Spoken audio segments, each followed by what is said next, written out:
Hello everyone and welcome back. So today we are going to discuss about consumption model in SAP Datasphere.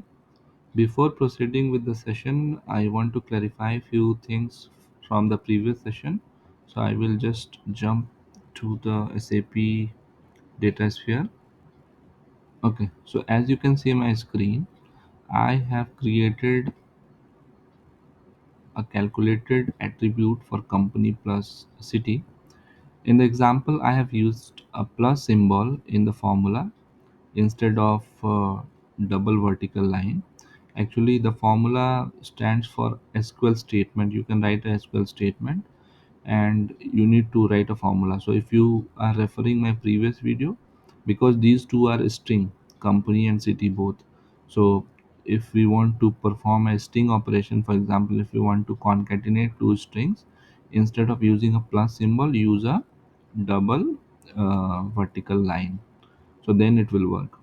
And this text percentage is working as expected, as you can see. So I will simply move. I can also show you like what operators are available. So here you can see, for a string operator we need to use a double vertical line or double vertical bar for concatenation. Similarly, you have several operators for mathematical, boolean, arithmetic operators, everything. So you can I'll just ping this link in the description, and you can use this link if you want to go through like what expressions are available. These are basically in SQL expressions, so you can use it in your calculated attributes. So now moving back to our today's session, which okay, so in SAP Datasphere, the consumption model outlines how data is accessed, used, and shared with end users or applications. Consumption models are built on top of business entities or on top of fact models, which have some elements of the consumption model already predefined. So this is the basic definition of consumption model. What are the key features or components of consumption model, and what are the use cases? So the consumption model focus on a specific analytical requirement and enrich the model accordingly.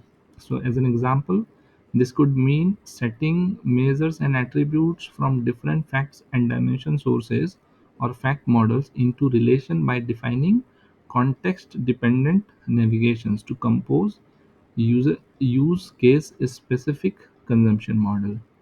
So we can design our consumption model using multiple facts and dimensions or fact models, and we can link those fact models together based on the business requirement, and we can select our attributes, measures, hierarchies, input controls, or filters, whatever it is, based on our business needs for that particular requirement.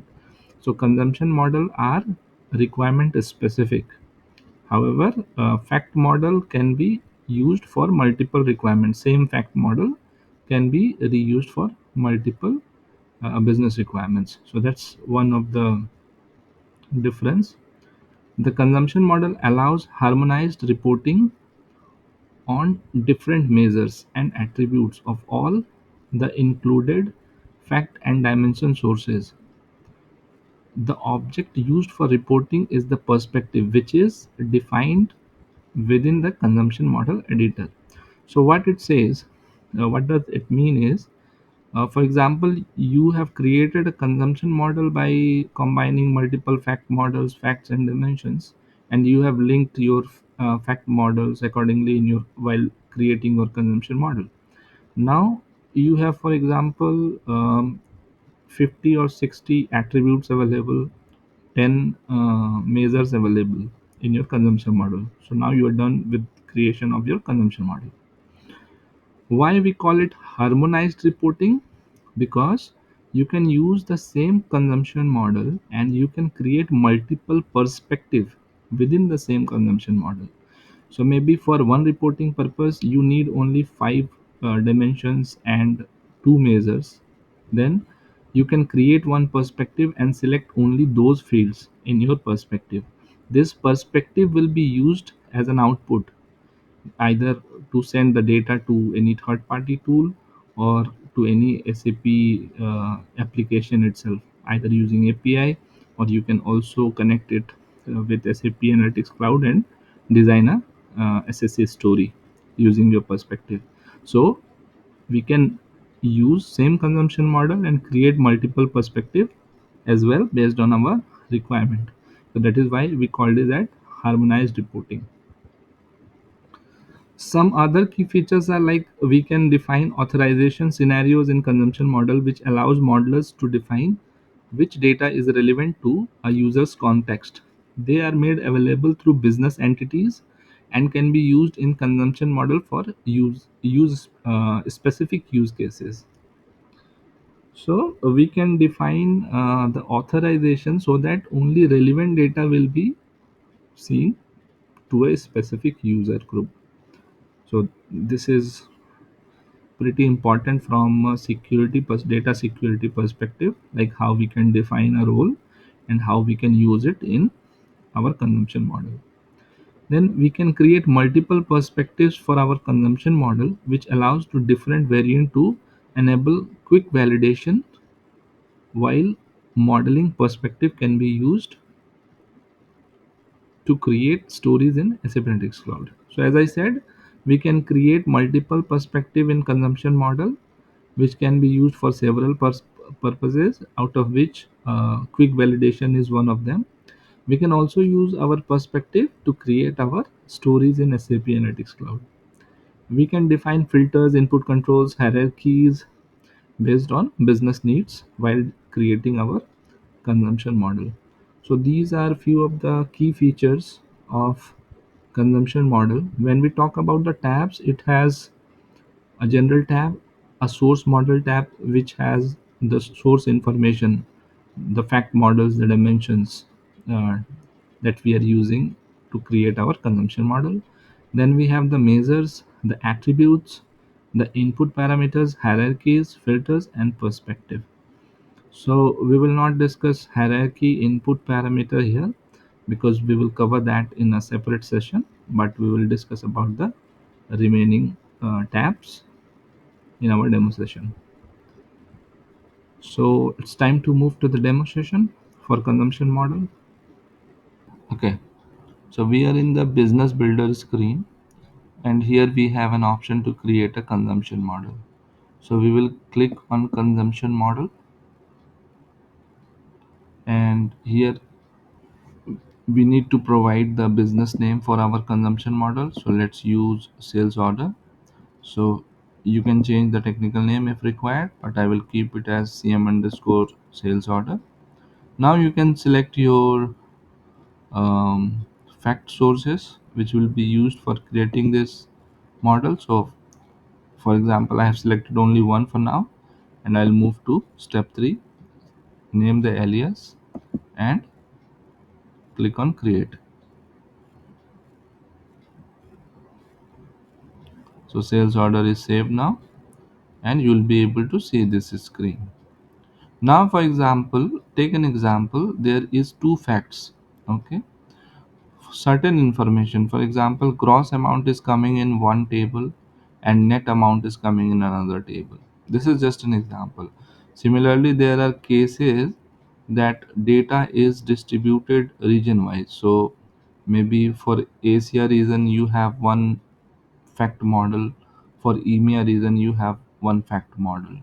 So it depends on how you design your architecture, so data can be distributed accordingly to have a better reusage of your fact model. So there are couple of things which you need to remember while deciding like how you can design a fact model. So take an example that your f- you are building like multiple fact models. Okay,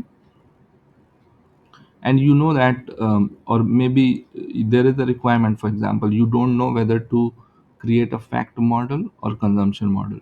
There is a requirement where you are asked to create 5 models. and you need to decide like whether I should go with fact model or I will directly create a consumption model. Now out of those five, you need to analyze like out of those five which is the model which you think that it's not specific for this requirement, but it is more likely to be reused again and again for other requirement purposes. For example, if you are dealing with finance data and one of your model contains GL line item information, okay, that means this GL line item information can be used for other informations as well. But if there is a model which is specific to a particular business need, like which is very very rare, it is not like likely to be reused again and again, like somebody wants to see the data of a particular area in a particular transaction currency, so that is a very specific requirement. So you do all those currency translation and everything, and you can directly create your consumption model in that case, because anyway you know that this fact model is not going to be reused. So then there is no point creating one fact model and then creating one consumption model. So you can directly create a consumption model in that case, okay, if that is very straightforward one to one requirement. But in other case, if you know that this model I am making is will be used for this purpose, but in future it will also be used for other purposes, then you go with a fact model first, and then on top of that you create a consumption model. So this is another example. Another example is that your data is not consolidated into one fact, but you have multiple facts and multiple fact models. So as I discussed during our previous session, that you have created fact 1, fact 2, fact 3, because you know that a combination of fact 1 and fact 3 can be used for one report, fact 2 and fact 4 can be used for another report. So that is why you have created multiple facts. But if out of 5 you know that 4 will be reused, then you will go to create 4 as a fact model, and then on top of that you will create your consumption. But if the fifth one doesn't look like to be reused, then you should directly create a consumption model. So that as simple as that. Similar is the concept for adding a dimension. So here I will take a simple example and I will show how you can add multiple fact models and how you can link them. Okay, so I will take another fact model which contains a similar information, but you can take based on your requirement. So I'm just taking it like sales order only. Okay, I've taken a net amount from this.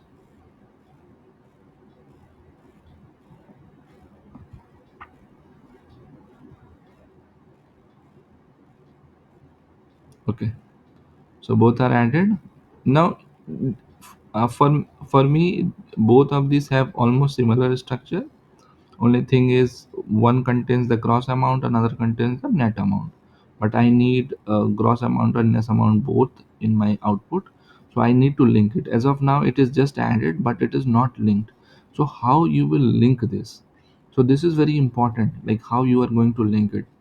So to link two fact models in your consumption model, you need to have a dimension as your it will a normal attribute will not work. So for example, in your sales order fact model you have attributes that is coming as a part of a dimension, but it is not actually a dimension. For example, you have dimension, those are address and business partner that we have created in earlier session. But apart from that we have other information as well, like company code, city, but for those we haven't created a dimension. So based on that you will not be able to link. You will only be able to link based on whatever you have created as a dimension. Okay, so how you will do that? So you click on this expand it, so it will go here. So here you can see you have business partner. So basically you can link it based on business partner, or even if you expand it furthermore, you can also link it based on address. So you have two options. Either you can link with business partner if your other fact model have business partner information, or you can link with address.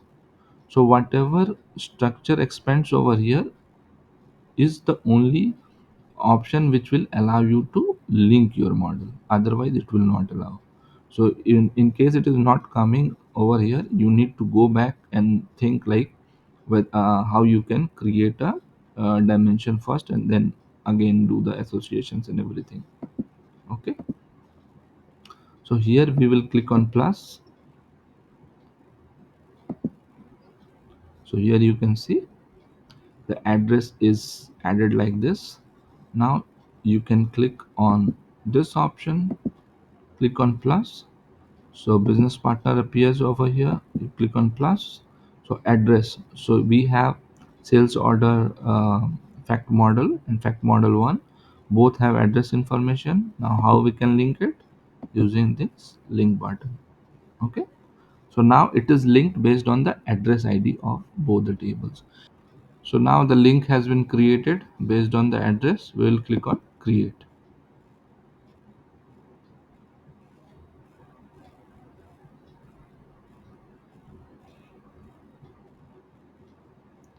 So the model is linked now, and here you can see the address.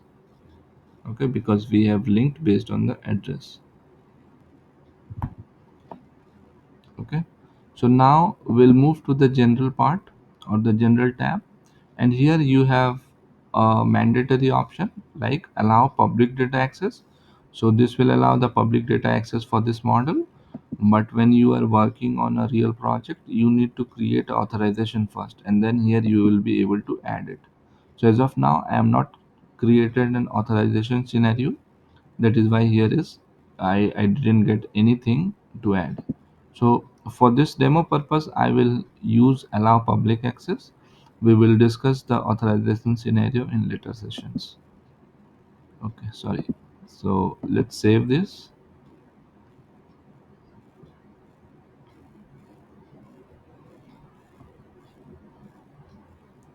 move to the measure part, and here net amount is added, and here you can create the calculation similar to the one that we were able to do in the fact model. So I will not do that again. I will just simply select. Here you can see the fact model name and how it is coming.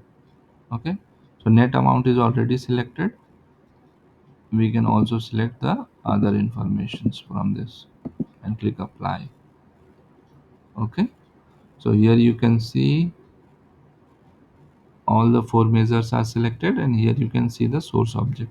Only this net amount is coming from the another fact, the remaining information is coming from this fact. Similarly, when we will move to the attribute part, we will have an option of the attribute which is only address. Because why this is coming as address? Because we have linked our both fact. So these fact have other information as well.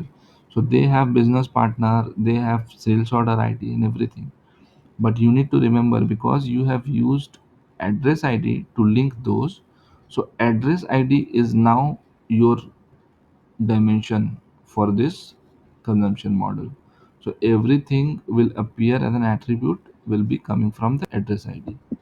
Okay, and in case you want to link anything, then association is needed. So that is why, because for this demo purpose we have used address ID, but in other cases you need to decide, like you need to create your dimension table accordingly, so that all information is involved, included in your design. Otherwise you will be able to do your data modeling only based on these attributes. So that is why selecting the correct criteria for linking is very important, and you need to design your fact model accordingly. Input parameter and hierarchies are similar to the fact model. We will discuss this in very details in later sessions as a separate session, like how we can create hierarchies, different ways of creating an hierarchy. Filter is also exactly similar. Perspective is an additional option over here because perspective is needed. We can create a perspective, but before that we will go to the data preview,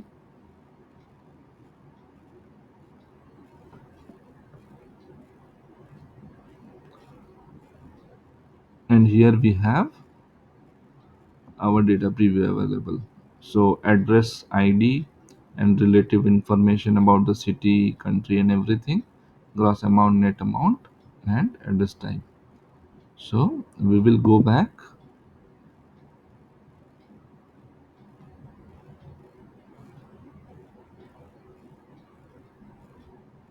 go to the perspective.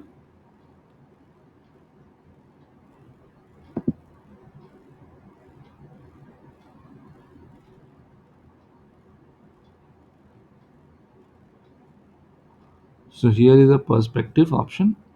So in the perspective there are a couple of options. So you can name it business name. For simplicity you can name it perspective sales order. Okay, and this is the technical name, pp underscore sales order. Then you have what measures you want to add in your perspective. So I want all four measures, for example, I can add it. Apart from that, what attributes you need in your perspective. So I need all the attributes, for example. Okay, hierarchy I don't have as of now, but if I will have an hierarchy or filter, I can add it accordingly. Filter you can add from here as well, or if you want to add any advanced filter you can also add. So for example, if you want to have a filter of a country, you can add it, and then you can write like what is equal to. But for this example I don't want to put any filter. This is the row limit when you will display the data. By default it will be 100. And run in analytical mode. If you want it to run it in analytical mode, you can just enable it. So there are a couple of options, right? So you want to generate this data and send to any third party tool, then you do not need analytical mode. Analytical mode is important when you want to run it as an for analytical purposes directly, so that performance should be better. Otherwise, if you want to just simply send the file as a batch, you do not need to turn it on. Then you have authorization. So for now we don't have any authorization scenario defined, so we will go with the public access. Okay, here you can see give the business purpose just similar to any other object that we have created in datasphere. Now we can save our perspective. So the perspective is saved now. So now we can deploy this perspective using this deploy option. So here you can see the message deployment triggered successfully. Once the deployment will complete, you will get a notification. So from a single consumption model, you can create multiple perspective based on your requirement. So you have created one big consumption model which have like 50 plus 60 plus fields, but you should not make it very complicated. It should be like business specific to be very precise. But sometimes you only need a couple of fields instead of those. Like for example, you have created 20 attributes and 4 5 measures for analytical purposes, but at the same time you need 2 3 fields with uh, one or two measure as an input file for any third party tool, or you want to send a file, then you can create another perspective accordingly. So that is why perspective is very useful. You can create multiple perspective based on your needs on top of same consumption model. So this is it, like how you can create a consumption model in SAP Datasphere. So we can go to the analytics cloud to check our data. So let's jump to SAP Analytics Cloud.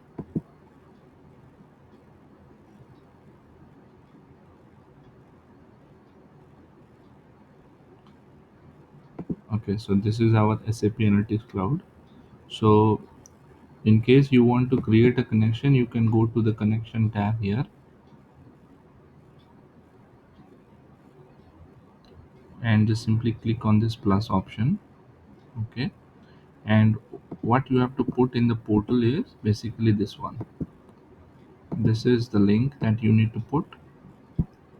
Okay, so just click on plus and go to the live connection, select SAP Datasphere and give the host name as what you have copied, and port you need to give 443. Okay, you can give any name as per your needs. Maybe you can give your name as well for the connection and the description, and click OK. Okay, so I've already created a connection, so I will not create it again. So I'll just cancel it. Once the connection is done, then you can go to story, and here for this example we can use this grid option, and we'll go with classic design for the grid.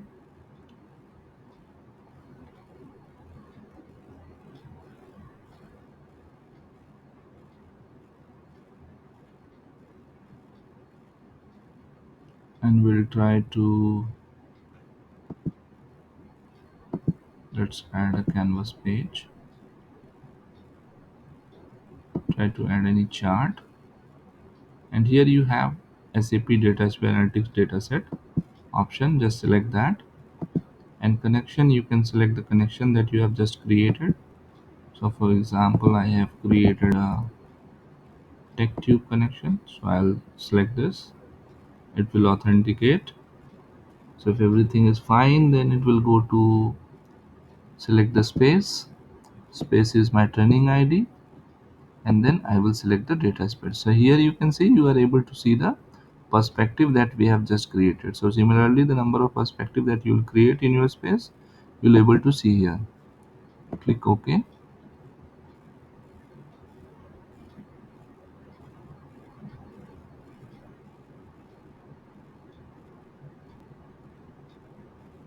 and here we have our model and the data available. We can add the measure, for example net amount, and if we want to see this net amount by city, I can select the city, and here you can see the data is available per city. Similarly, if instead of city, if you want to have it based on country, then you can go again and select the country. Maybe going forward, if I have more time, I will also try to cover SAP Analytics Cloud sessions. So this is country, and here you can see the country information is in short form, so it's better to use city. Okay, so this is it for today's session. Hope you like the content. If yes, please do subscribe the channel. If you have any questions, please put your questions in the comment section. Keep watching the video. We will come up with upcoming topic in SAP Datasphere. Till then, stay tuned. Have a nice day. Bye bye.